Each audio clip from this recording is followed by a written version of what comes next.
What's up, guys and gals? Welcome back to the Nerd Castle. Today in the world of indie games, we're going to be taking a look at Naheulbueks Dungeon Master, or Naheulbueks Dungeon Master. I don't know, my pronunciation is a little bit weird on that one, but the main character says like Naheulbeuk or something like that. This is a game that's clearly inspired by Dungeon Keeper.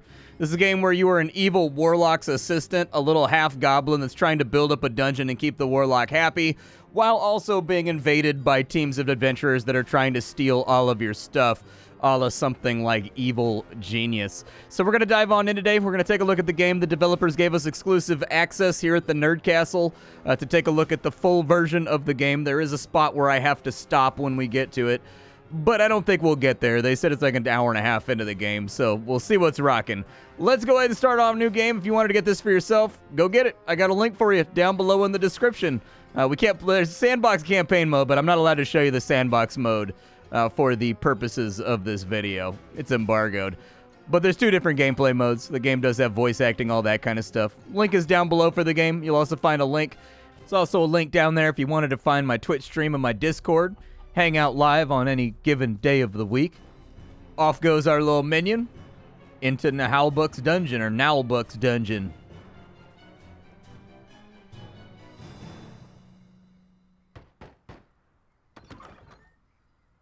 In he goes. And yes, our tower does have that many Z levels. You can build that tall. That's actually what the dungeon looks like. Alright, so we've started out inside of our dungeon. I've been skipping all the dialogue and all the tutorial tasks to like click and rotate the camera around, because that's not useful to someone trying to find out if they want to buy this game in a month when it comes out. What it wants us to do for right now is it wants us to go ahead and build a bathroom. This is going to be a rest stop for all of our minions to go and use the toilet. And here's a fun fact. I played this game in sandbox mode for a couple of hours before I recorded this video, just to get my thoughts in play. Here's a fun fact about the game. Every single race in this game, they have a different farting and pooping sound. So dwarves poop distinctly from elves. So if that's the kind of detail that matters to you as someone that plays video games, I have really, really good news for you. Like, really, really solid news. All right, we'll put this in right here. The drawing tools in this game for bathrooms and every other building are quite easy to use. You'll figure it out pretty quickly. We're going to go ahead and drop in some toilets over here. Can I put in a few more? Because my experience has taught me that we definitely need more toilets than what the tutorial is going to give us.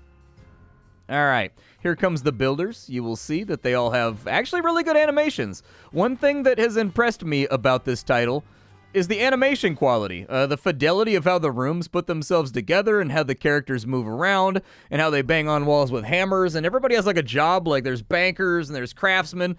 They all have like their own little animation, but apparently this studio has like 60 or 70 employees. So as far as an indie company goes, they're actually like on the larger end. That's a pretty big staff. And so it makes sense that the animations are feeling pretty good and that the sound effects are rattling along. So far, the soundtrack has been really good. The voice acting has been really good. And I've been mostly happy with the stuff that I've seen. However, I was playing on like an old branch before I jumped onto this one. And so like I'm not sure what I should critique that I saw from the other builds. So I'm just going to leave it alone. Next up, we got to build ourselves a dormitory. This is a place that all of our employees are going to sleep inside of. This is the spot where they schlep. And so schlep they shall. We'll just make this a really big dormitory for right now because it just makes things simpler. And we'll kind of like put it in right there. That looks good to me. For right now, all we really need are beds and everybody hot racks. So it's not that big of a deal. We'll just put in 4 for right now. And we'll kind of see if that ends up being enough. These walls right here can't be removed. So don't fiddle around with them too much. We'll go ahead and speed that up and get this room done real fast. There we go. All nice and done. So basically right now, in the context of the gameplay, they want us to amplify how much money this tavern is going to make down here. So if you take a look, we've got a tavern that's attached to a kitchen. We have a cook that goes in there and makes meals and brings them back over here. But one of the ways we make money is that the bottom floor of our dungeon is a clandestine tavern that invites in the townsfolk. So let's get to work on that. We need to get it to accommodate 6 more customers. Shouldn't be too difficult. We'll just put in another crappy table right there. And that should be good enough. That looks like, yeah, that's 6 chairs. We just gotta wait for the little construction guy to come do it. There we go. Uh-oh. We got our first problem rolling up, and the problem is bowled. It's amazing how we just have like an open door policy for like any stranger that decides to swag on in here. Hey, what's with this dull-looking goblin? Half-goblin? Who is this brute? He is the dungeon swordmaster and guard commander. So, are you back from the retaliatory raid? Affirmative. We made it to target location, the so-called Temple of Wismal. Enemy ambush fighting. 100% loss rate on our side. Debrief over. Well, I mean, you came back, so it's not actually 100%, man. Who taught you math? You were in the raid, right? What? You turkeys! I was injured 6 times myself. We were expected. I'm the guard commander, not a marauder. This requires specific operational preparation. Clearly. This doesn't speak highly about your abilities. Who asked you, you withered piece of lettuce? Silence, you two! Revax is our new steward. As for you, Orloff, maybe I should get a new swordmaster. Certainly, sir. But I'll complain to the Guild of Mercenaries and Dungeon Guards. This wasn't in my job description. Ugh. Cursed be the bowels of the great Tavern! I'm so sick of these union demands! Beat it, both of you! I'm going back to my research. I think we'd better try to collaborate. In our mutual interest, Sword Master. Yeah, affirmative. For now, you little... yes, steward. I figured I'd give you a taste of what the actual voice acting and whatnot sounds like inside the game. It's very tongue-in-cheek. I try to skip most of it because it seems like there's a lot of dialogue for like a dungeon building game, but it is charming. It does have like its own angle. This failed raid... Alright, so what it wants us to do now is every dungeon is kind of useless unless it has guards, man. A dungeon needs guards. You need people to guard the dungeon. Otherwise, it's going to take my treasure and all my cool artifacts. So we'll take the guard room over here, and we can decide where exactly we want the guard room to go. I feel pretty good about that spot right there. I feel okay about it. I'll put in 2 doors, and then at any time you can add walls too if you want to, like a so. And so maybe I'll just make it take up this entire intersection just in case we need extra spots. We've got a table right there where the guards can hang out. They generate intel while they hang out over there. You can use intel on raids that you send out into the greater world later on.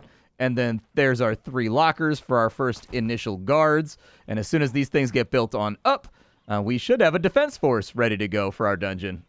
There it is. We've got ourselves a guard room. So guards are pretty simple in this game. Soldiers, attention! Line up in pairs in the front rank. I only want to see one head. I'm curious to see how he goes about training them. Ideally, we should find a pile of dirt and make them dig a hole to bury him. But that's absurd! Negative. This is training through blind obedience. To think is to disobey. Come on the double, rookies. Hop, 2, hop, 2, hop, 2. There you go. Intruders are now exploring our dungeon. You can see them coming in this way. So from time to time, you're going to get attacked by people. They're going to try to steal from you. I don't actually know what they should be stealing from right now. Aim for the knees and the eyes. Be sly and cruel. Honor and chivalry are for losers. So it looks like we've got 2 human invaders right here. Hopefully they check inside this door and then they just get bushwhacked by all my guards. However, it doesn't look like it's going that way. We can build prisons later on and capture them. They can go ahead and do... Is he aggroed? No, he's coming back to play cards enthusiastically. Fair. We're going to need some kind of trigger out here. The good news is when you're out in these exterior hallways, there are booby traps you can get. There's like dart traps and like blade traps. There's noisemakers, stuff like that. Well, I mean, if my guards would come down here and deal with them, I feel like we'd be good. Ah, there we are. They found the guard room, and now the whole place is on high alert. We should have really thought about adding some windows to this overall equation. So as you can see, they're going to do combat, and they are going to fight. Orloff for debrief.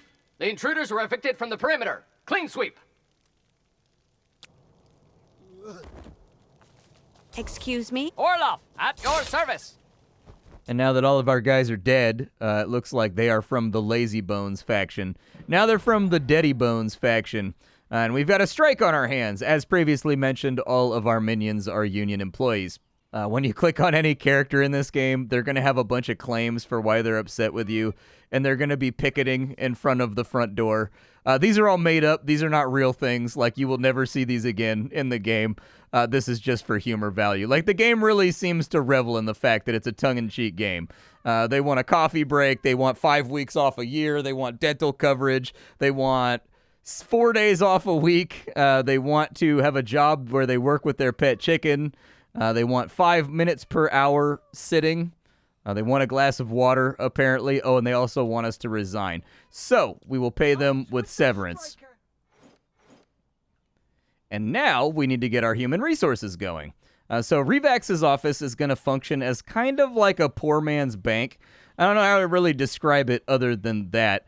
But effectively, that's what it is. Revax's office is where your minions will go to get paid, effectively.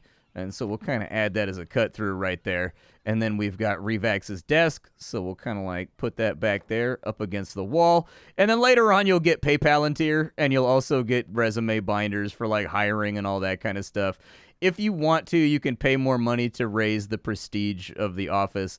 I don't know exactly what prestige does. It seems like it makes like this meter go up faster so that your dungeon levels up and you unlock new things quicker, but I can't say with any finality exactly what the prestige does. Most of what I learned about this game was from playing the sandbox mode on an old depreciated build, and so there are still some things that are not immediately apparent to me after playing for a little while.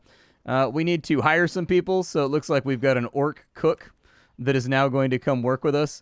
He's going to come in here. Orc Cook is going to work inside the kitchen, and he's going to make meat meals, as far as I know. Like, different employees from different races make different things. In general, people from their own race service their own race across the entire game. So, you know, somebody that cooks that's an elf probably makes elf food.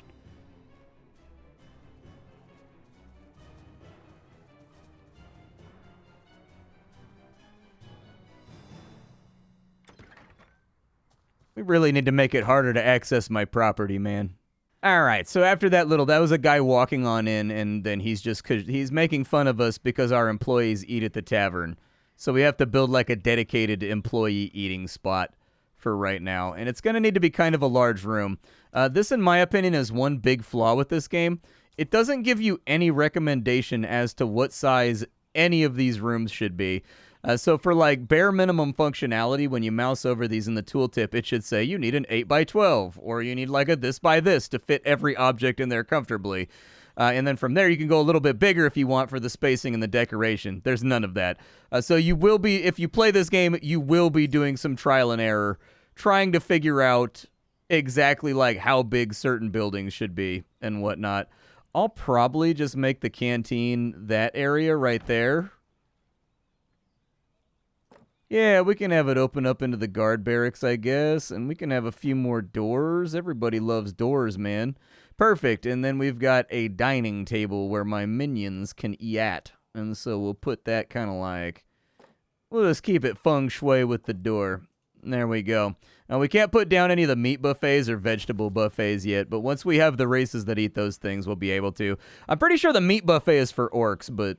So the next thing we're going to need to do is we are going to need to get a cleaner, because if you take a look around, there's dirty textures all over the place, which means that these rooms are not as clean as they could be, which means we're getting like bad reviews from the dungeon board. So we need to hire some cleaners. We've got apparently Uberiel Atenorial, who is a vegetarian, foppish, and is carefree. And sometimes they have a unique trait that makes them better or worse. This bathroom over here, we're going to need like a special spot. Is that what they want me to do? Oh, we got to tag all the rooms to be kept clean. Yeah, it's fine. That's fine. This one's filthy. Definitely clean that. And definitely clean the place where we're making sales at, dude. I'm trying to get paid out here. Now we need to get this bathroom a little bit tuned back up, because specific people from specific races need specific things. So humans and elves, they like to take showers. So we'll probably want like 4 of those. Goblins and orcs like to take mud baths, so we'll need a couple of those as well. We can probably fit in another turlet or 2. Man, they don't even have the dividers, dude. This is a very intimate bathroom. This is a bath. You're gonna get to know a lot of things about interspecies bodily functions here. This is gonna be. There's not a single partition wall to be seen, man. You're gonna be learning some serious biology up in here. The other thing they want me to do is they want me to make the kitchen a little bit nicer, so we've got a stove over here, so that's good. I'll probably just like move it and see if that counts for the purposes of the quest. It looks like it does not count for the purposes of the quest. So we need an elf cook, and we need a stove, and we need a pantry in the kitchen. We already have a stove and a pantry, so I guess I'll just sell them, and I'll place new ones. I don't know why they're doing it that way, but they are. We already have them in there, so I'm not exactly sure what the issue is. But we'll go ahead and put in 2 stoves just in case. And then over here, we'll put in a pantry. There you go, it counted. And so all we gotta do now is hire a cook. Now we've got somebody making vegetable meals, and we've got somebody making meat meals. So after a little more time, they've given us the ability to put in a break room, because every single one of your minions, they basically need food, they need to be paid, they need to bathe, they need to sleep, and they need to take time off and be like happy in their free time. So we need to get ourselves a break room built. I was gonna kind of like build it right here. I don't know if it'll let me do that with the door right there, but I'm gonna try. So let's see if it'll let me put a little break room in right there, but it won't let me go too crazy with it. So I think we're gonna have to find a different spot for the room breaking. So I'll probably go like, I'm trying to keep these hallways like a nice natural width so that everything doesn't look stupid. But with these pillars in the way, the game does not make it easy. Like they make it kind of like a headache to make everything look aesthetically pleasing. That's not going to work.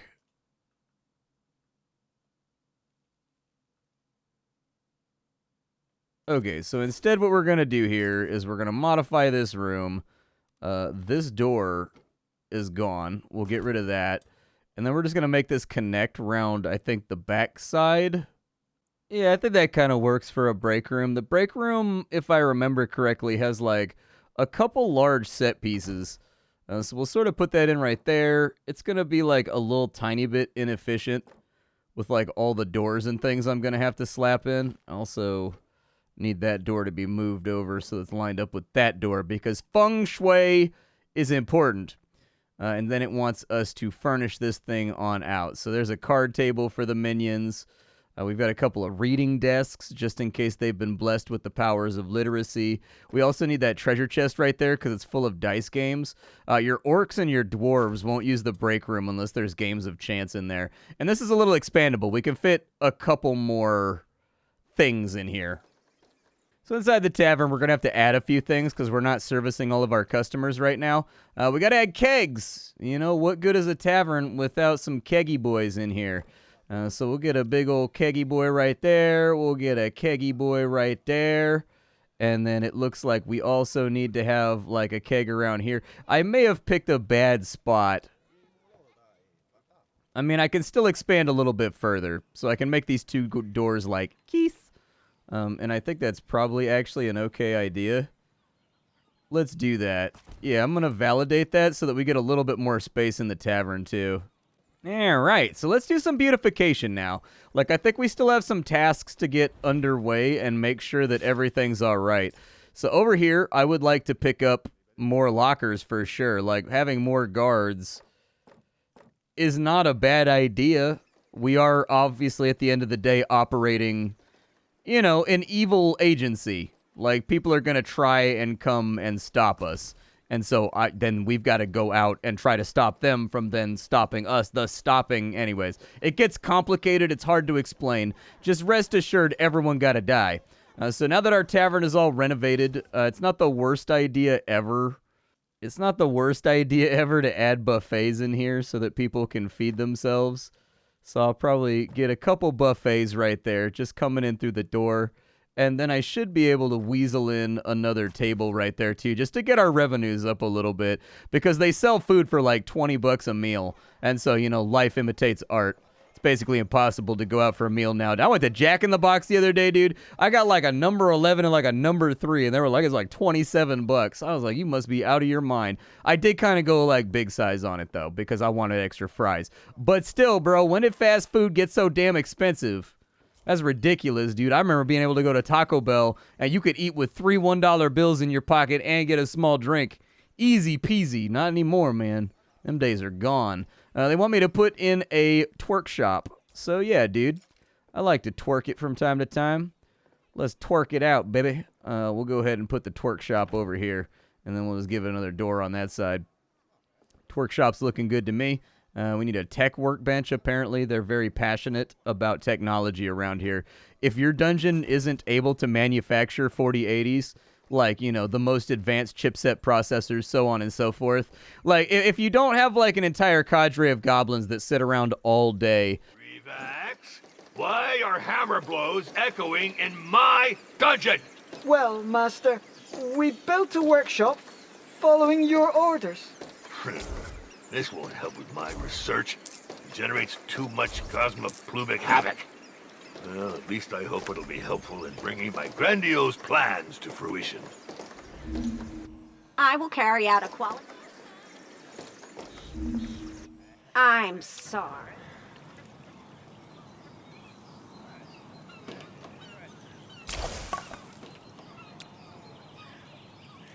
What?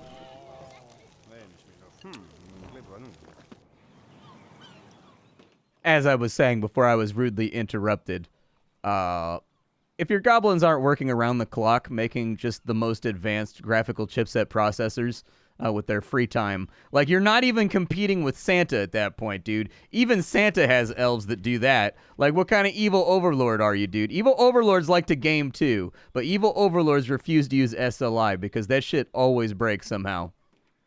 We need to get to Dungeon Reputation level 3. So basically, anytime you see like a little pop-up above people's head and you satisfy their needs, I'm pretty sure it fills up this meter. Like, that's like the whole thing. We now live inside of a Goblins Dump, which it's better than living inside of the hovel we were in before, though. We can also do a canteen so that specifically our minions... And we already have a canteen. Why is it all lit up? Did we get a new building? We did. There's a meat buffet. Sweet, dude. And then there's like a vegetable buffet over here, too. We'll get both of those so that people can eat. Keeping my minions happy is important to me. I feel very strongly about this. I may get rid of that door, too, so that I can use that little cubby right there to do something. Cubby. What a great word. All right, so this lady has the expectation of 1 star's worth of sundries inside this place. So let's kind of like work on that and make it a little nicer in here. I'm going to give her a candelabra next to her workbench so that they can both see. I don't know what an empty fountain is really going to do for me, but technically I can put those in. We'll add like a little pot over there.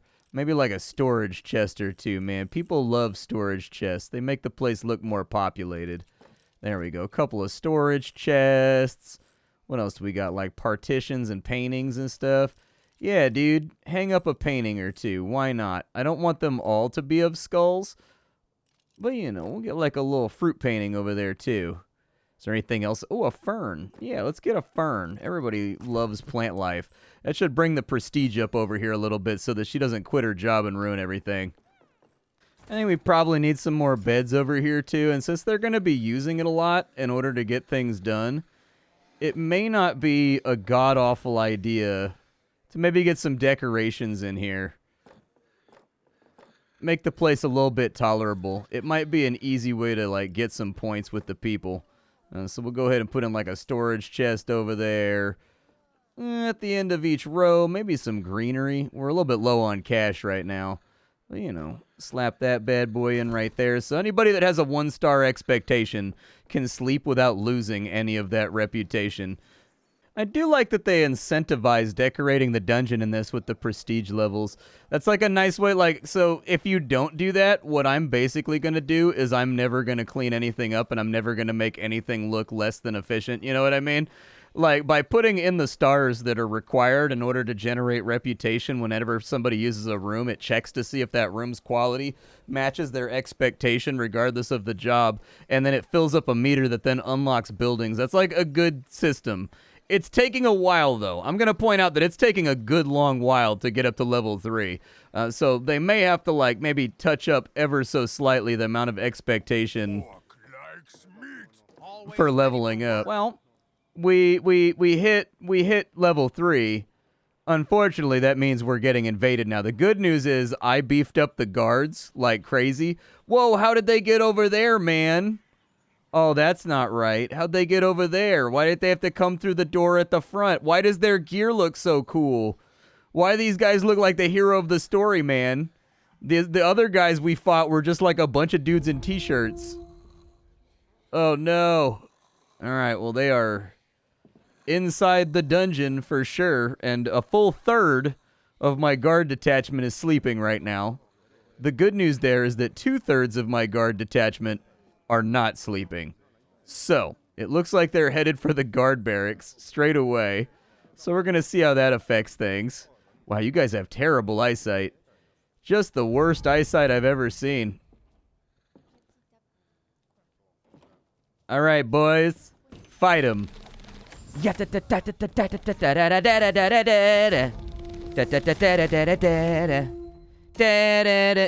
you guys blitzed them, dude. You guys killed the hell out of those hombres. Good for you. I'm proud of you right now. We did lose one of our guards, which kind of sucks. I don't know if they... Oh, we lost 2 guards. Okay. Were all the deaths right there? I think we survived the incursion. It feels to me as though we survived... Oh, the wizard. Nobody's attacking the wizard. Oh, they're bugged out, dude. Oh, no. Oh, that's whack, bro. Why does that work like that? He's killing all my guards, dude. There we go. They finally got him. Good lord. Oh, that took forever. So apparently the guards inside of here, like, bugged out. And we had to wait for other guards to come back in and check. But we lost, like, our entire battle force, dude. It's a bloodbath in here. What do we got going on here? We need to build a treasure room. That's the next part. So sometimes you're going to get stopgaps where too many people are coming into Revax's office in order to get paid. So that's what the treasure room does for you. The treasure room allows you to speed that up. The downside is, oh, now I can do. Okay. Now I can do traps. They were just locked. Yeah, this Tokshin right here was what I was talking about, where, like, we want that to kind of be, like, right there. And we kind of want one to be, like, right there, too. Just put them in choke points. We did get paid a lot of money for that raid, though, which is pretty sick. Damn, we got another attack coming in. I hope your devices are properly licensed, or will withhold all adventure disposal bonuses. I'm a bad guy. Do bad guys seem like the kind of people that go out of their way to buy licenses for things? Here comes another group. They look kind of the same as the last group. Hopefully our wizard doesn't bug out again and kill, like, our entire force while they're, like, stuck on card tables or something. I don't know what happened the last time, but eventually it got sorted out. There you go. So the Tokshin lit it off, and now we got guards awakening from every periphery and corner of the dungeon. The dwarf is down. It's a brawl! The battles look pretty good too, man. Like, the characters have so much artistic license with them. Like, they have personality in the way that they move and in the way that they fight. So I think they've got a lot of stuff in the right spot here. It's just that one big bug right there that threw me off, man. It was that one big bug right there where they froze up and they got to kill, like, half my minions. That was just like, like, that's the kind of stuff that really concerns me. We need to build the treasure room still. So let's go ahead and get the treasure room rocking. This is going to unlock dwarves. That's right, dwarves can be evil in this game. In fact, I'm of the opinion that they enjoy being evil. And so we can set up 2 little windows right here. And the point of this is people will come up to these windows and get paid instead of going to Revax's office. And we'll have 2 little dwarves that sit inside of there, and they issue payments to everybody. We also need to get Palantir, but that is the last spot that I'm allowed to show you. I'm not allowed to show you anything further because of the embargo. And so I'll just say this. I feel like this game has a lot of the artistic pieces of the puzzle in the right spot. It looks good. It plays well. All of the tools function the way that I expect them to function. I like some of the systems that they have in play where you need to have rooms with prestige in order to satisfy the people that work inside of it in order to make this meter go up to unlock new buildings. I think that's a good loop to work on outside of the other activities the game has going for it. Tool production is for building booby traps like wall spike traps that shoot darts and stuff like that. But we haven't gotten there yet, obviously, in this demo. The only thing that worries me is that bug. That was a big bug. Of all the bugs that you could bug, that's a big bug. One minion killing like my entire army alone because everybody else got stuck and like wasn't recognizing them as an enemy. So that concerns me. Definitely get that one fixed by next month. I'm also a little bit worried. It doesn't seem like there's that many rooms. I mean, unless more rooms unlock later, it doesn't seem like there's very many rooms. Like just in like this little tutorial that we've been playing, we've made everything except for 3 rooms. And so I know that we still unlock like new things that go inside pre-existing rooms. But we'll have to wait and see. We'll have to wait and see. When it comes to the visual and the presentational aspect of the game, they knock that out of the park. Feels, plays, and sounds great. As to how much replayability there will be here, we'll have to wait and see. For a sandbox mode to really hold people for 50, 60, 70 hours, it's going to need to have some kind of like outside RimWorld style system where it throws different events and things at you that you're going to have to learn how to survive. They said this campaign's probably around 10, 12 hours long. So, 10 to 12 hours of gameplay. Then you go into sandbox mode, I guess, to do it all over again. I don't know. There's 60 reputation levels, and in an hour of recording with editing, we hit level 3. So who knows, man? It's kind of tough to call at this point. I want to play more. I sincerely do. I want to get further on in. If I had it my way, I would have actually started the video right now, once they're starting to cut you off the leash a little bit, but it kind of is what it is. My name is Splattercat. I sift through the pile to find what's worthwhile in the world of indie games every single day so you don't have to. Today we were fooling around with a title called Naheulbueks Dungeon Master. I will see you all later. Thank you for stopping on in, and I will catch you all next time. Bye, folks.